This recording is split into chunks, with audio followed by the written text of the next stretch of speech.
देखिए, कुबेर टीला का तो कार्य लगभग पूर्ण हो गया है और वहाँ जटायु महाराज स्थापित हो गए हैं।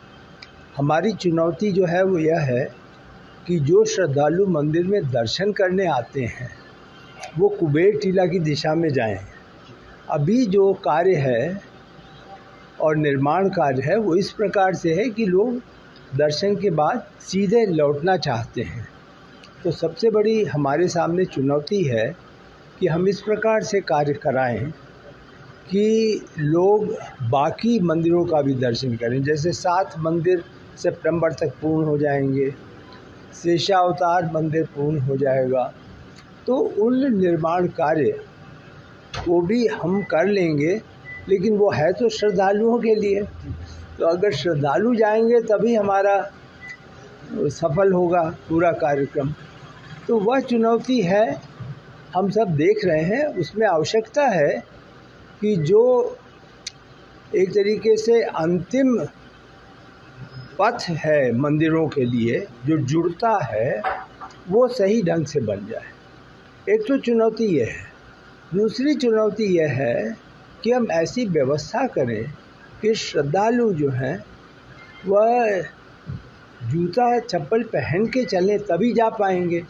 नंगे पैर उनसे अपेक्षा की जाए कि वह कुबेर टीला जाएंगे या सप्त मंदिर जाएंगे तो उनके साथ अन्याय है।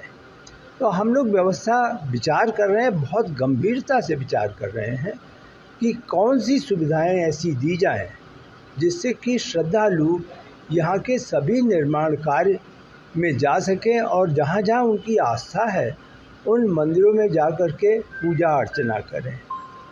ये है, हम लोगों ने अब एक तरीके से म्यूज़ियम का कॉन्सेप्ट नोट जो है वो अभी आपकी पूर्ण करा लिया है।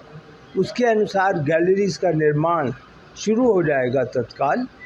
कुछ इसलिए हम कार्य नहीं करा पाए थे क्योंकि उसके टेंडर वगैरह इस अवधि में नहीं हो सकते थे, क्योंकि चुनाव की जो व्यवस्था है उसके तहत उसकी मनाही है। 4 जून के बाद टेंडर भी इशू हो जाएगा और निर्माण कार्य जो है वो सही गति से हो सके। कुबेर टीला पे जो पौधे लगाए जा रहे हैं वो हॉर्टिकल्चर विभाग पूरा कर रहा है। ऐसा हुआ था कि नेशनल बोटेनिक गार्डन लखनऊ ने एक शोध कार्य किया था कि रामायण में कौन कौन से पौधों का उल्लेख है। तो ये कहा जाता है और देखा भी है लोगों ने, और वो शोध कार्य का जो है वो तो छपा हुआ है कि 150 से ज़्यादा पौधे थे जिनको कि रामायण में किया गया है उल्लेख।